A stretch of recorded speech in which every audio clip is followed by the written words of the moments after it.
सम्मान करना। इस 26 जनवरी के दिन से आपको ये ठानना है, कानून और व्यवस्था का क्या करना, सम्मान करना। ये परमेश्वर की इच्छा है। ठीक है, उसका वचन है रोमियो 13:1। दूसरी बात, न्याय और समानता। हालेलुया। दूसरी बात है न्याय और समानता। इसका वचन है मीका 6वां अध्याय 8वां वचन। यहोवा तुझसे यही चाहता है। क्या? यहोवा तुझसे यही चाहता है कि तू न्याय से काम करे, करुणा से प्रेम रखे, नम्रता से अपने परमेश्वर के साथ चले। क्या क्या करे? न्याय से काम करे, करुणा से प्रेम रखे और नम्रता से परमेश्वर के साथ चले। 2026 से क्या करना है? न्याय और समानता, नम्रता, करुणा और प्रेम के साथ चलना है। समझ गए? संविधान सभी नागरिकों को समान अधिकार देता है।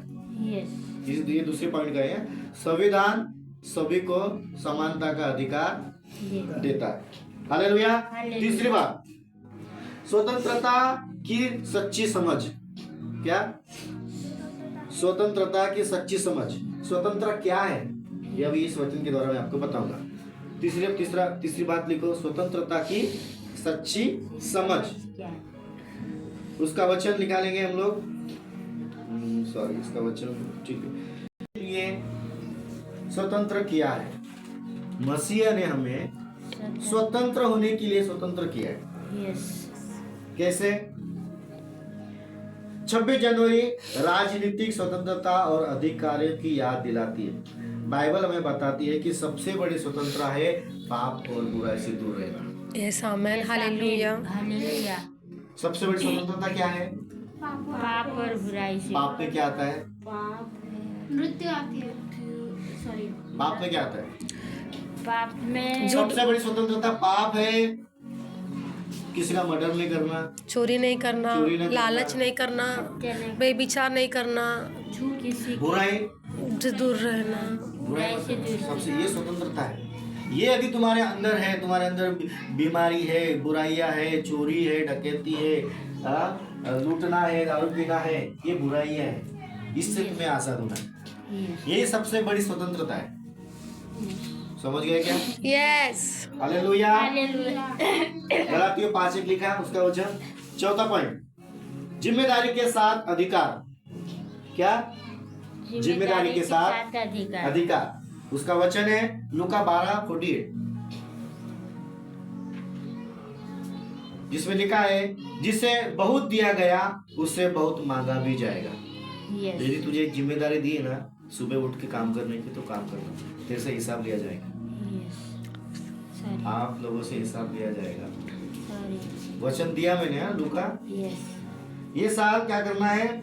जिम्मेदारी के साथ अधिकार भी जताना है। तुम्हें यदि तुम्हारे घर में प्रभु ने एक जिम्मेदारी दी है कि तेरे घर में मेरी प्रार्थना हो रही है। किसकी? मेरी प्रार्थना हो रही है। यहोवा की प्रार्थना हो रही है। ये तेरी जिम्मेदारी है, क्योंकि तेरे से हिसाब लिया जाएगा। क्या? जितना प्रभु देता है ना, उसका हिसाब लिया जाता है। हम किसी मजदूर को पेमेंट देते हैं ना, उससे काम कराते हैं महीना भर। खुदा भी कहता है जितना तुझे दिया गया है उसका मैं हिसाब लूंगा। यदि तुझे प्रार्थना करने का दान दिया है ना, तो प्रार्थना मध्यस्थी कर। तेरे मध्यस्थी के द्वारा शायद देश बदल सकता है। आमीन। हाँ, ये परमेश्वर ने हमें एक जिम्मेदारी दी है और आपके पास वो दान है मध्यस्थी का। ये मैं देख सकता हूँ। मध्यस्थी करते रहना, तुम्हारे प्रार्थना से ये बदलेंगे, ये लोग बदलेंगे। आमीन। ये प्रभु ने जिम्मेदारी दी। जो दिया है ना बेटा, उसका हिसाब लिया जाएगा। मेरे पास भविष्यवाणी का दान है, मैं भविष्यवाणी करता हूँ, मुझे पता है कि मेरे से हिसाब लिया जाएगा। क्योंकि मैं एक दिन प्रभु के सामने खड़ा होऊंगा, प्रभु पूरा ओपन रहूंगा। खुदा बेटा रहेगा ऐसा। खुदा पूछेगा मुझसे, मैंने तुझे जो दिया था उसका तुम यूज नहीं किया, सोते रहा, अपने मर्जी से चला।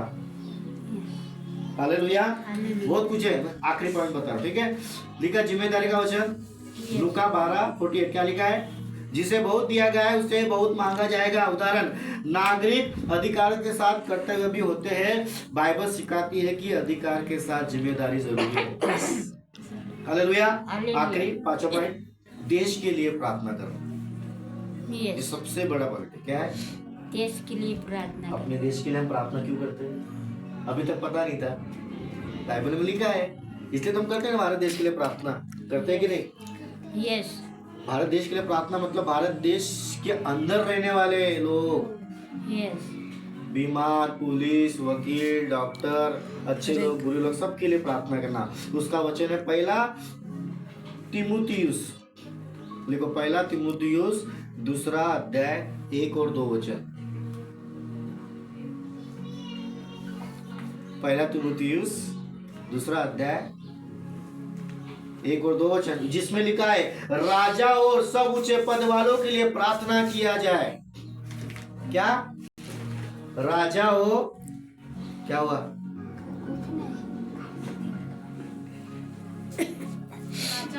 राजा और सब ऊंचे पद वालों के लिए प्रार्थना किया जाए ताकि हम चैन और शांति के साथ जीवन बिताएं।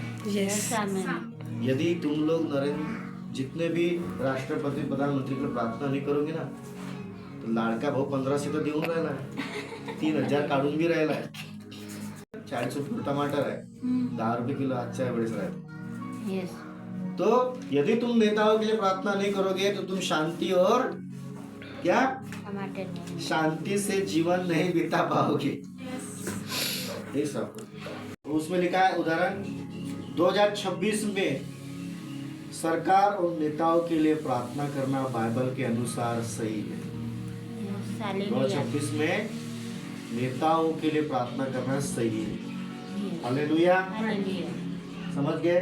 बाइबल हमें 2026 में 2026 का नाम नहीं लेती, बाइबल हमें तो इस नियम के बारे में नहीं बताती, लेकिन कुछ कुछ आती है जिसमें लिखा है कानून का सम्मान करें 2026 में।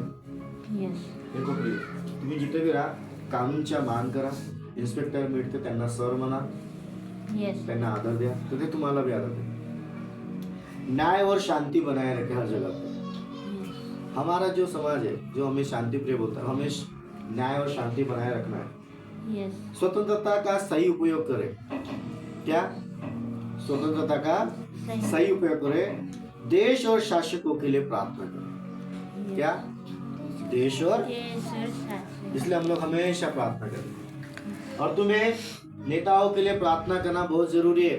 यस यदि तुम लोग नहीं करोगे तो महंगाई बढ़ेगी। यस हालेलुया, ये हमें बाइबल सिखाती है। तो आप सबको आशीष करें।